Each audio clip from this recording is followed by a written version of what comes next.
Welcome back everyone to the Anniversary series where we talk about movies on their birthdays. And somehow we've already looped back around once for Across the Spider-Verse, which is now a solid 1 year old.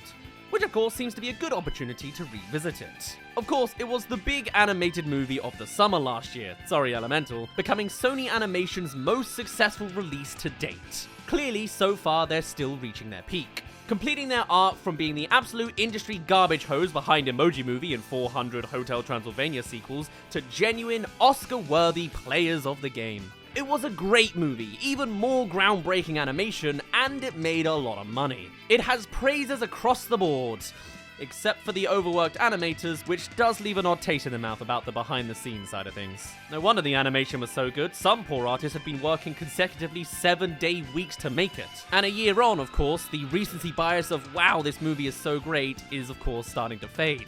As huge fans of the producers Lord and Miller, this and their coy approach to even addressing the resulting complaints was undoubtedly disappointing. You know, just a straight apology would have been nice. In any case, I hope these problems don't get carried over to Beyond the Spider-Verse, otherwise the criticism's only gonna square in my mind. This stuff clearly gets out eventually, so there's no point trying to hide it again, you know? Anyway, out of this clearly troubled production came a brilliant sequel that upped the first movie in pretty much every way, which alone is an accolade in and of itself. I know there's a divide on which one's better, but ultimately the big win is that they are both genuinely fantastic movies.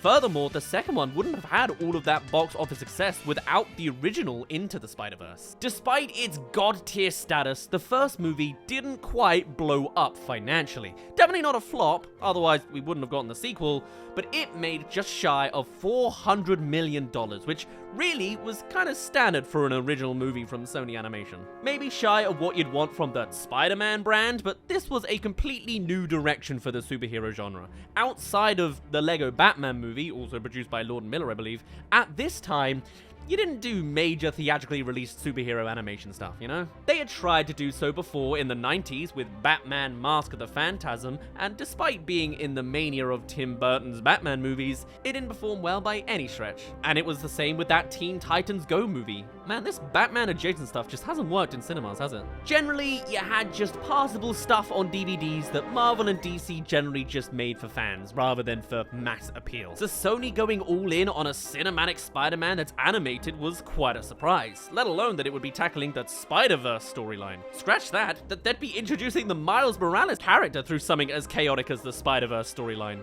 Nonetheless, chaos is what Lord and Miller do best, and boy did it deliver. Instead of overcrowding Miles Morales' first on-screen story, the other Spider-People actually both accentuated his journey to becoming Spider-Man and eased that transition with the message of how literally anyone can be Spider-Man, even a cartoon pig. Whilst not being a big box office splash, I don't think Sony minded too much when the movie won Best Animated Movie at the Oscars. This was a big deal initially. Despite Shrek winning the first ever one of these in 2001, generally Disney and Pixar had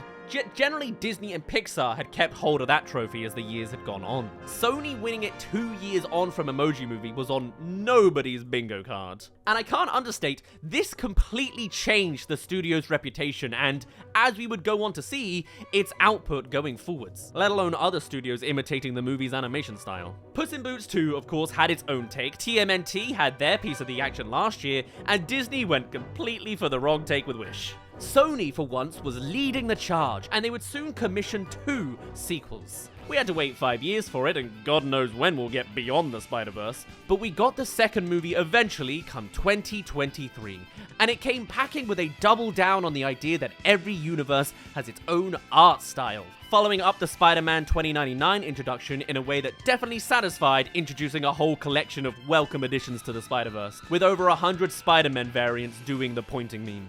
I mean, come on, this movie's amazing. Hey there, thank you very much for making it halfway through this anniversary video. Do let me know your thoughts on Spider-Verse and Spider-Verse. Do subscribe if you haven't already, if you're interested in other animated movie anniversaries. Let me know your thoughts or suggestions over on our Discord server, and I shall let you get back to the rest of our breakdown of Across the Spider-Verse 1 year on. It has the weight of a live-action superhero movie, the intimacy of a family drama, and then bits like the psychiatric scene that are just straight-up sketch comedy. How do all of these things coexist into one movie? I'm telling you, it is truly nuts how much Across the Spider-Verse pulls off everything. It shouldn't all work together, but it does. The Spot goes from a joke character who is a completely obscure choice from the comics' rogue gallery to the fact that he's seen as a joke motivating him to becoming one of the most overpowered, unstoppable threats out there in the multiverse. The relationship between Gwen and Miles is also played out so well. That adolescent romance is such a hard thing to execute authentically, and they manage to underplay it in a way that seems so real. I want a framed print of the two of them sat upside down with all the New York buildings heading upwards. Even just that shot alone is so phenomenal artistically. It's not even that artistic, it's just conceptual. This thing is made by people who truly understand how visual storytelling can elevate the smallest thing, and elevates a cinematic story into something that is truly artwork. The mood board that surrounds Gwen and her dad between arguing and reconciling in a hug is inspired, as is just the subtlety in the facial expressions in those moments. You buy that these animated characters are acting, but no, somebody drew that on a computer. And that's why I bring up this exploitation of the artist at the start. They made this incredible piece of art and were completely squashed in the process. They deserve a lot of the credit, and by proxy, better working conditions. It's the bare minimum. Across the Spider-Verse grossed just under $700 million, making the best part of double the first movie. And though this time losing to Miyazaki's Boy and the Heron, it was once again nominated for an Oscar, and well deserved. But the very fact that this movie is pedestaled in every direction has succeeded in all sorts of forms, from visual storytelling, directing, writing, and as well working with something as finicky as the Spider-Man brand against Marvel in a way that's not necessarily attached to the cinematic universe but still works as its own separate thing, but has a nice connection in different ways. Like, it satisfies every demographic of fandom and executive statistic watching. It covers all of the bills other than the fact it didn't make $1 billion, and chances are, when we come round to the third movie, it probably, possibly, very well could. But the fact that it has not even the bare minimum working conditions for its workers is something that just needs to change on an animation industry perspective. If Sony is the one leading the charge, Sony needs to be the one to lead the charge in treating its workers right.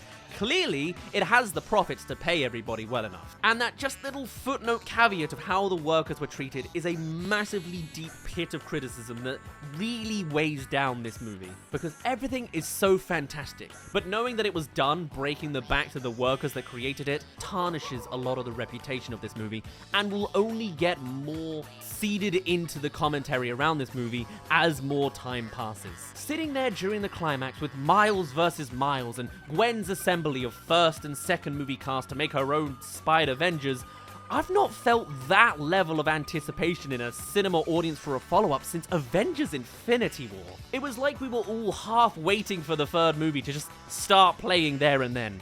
Marvel has some of the greatest reveals in cinema, in the fact that they have a rabid fan base that watches day one. Watching Infinity War and Endgame and Spider-Man No Way Home was, of course, a magical experience if you watched it with like-minded people.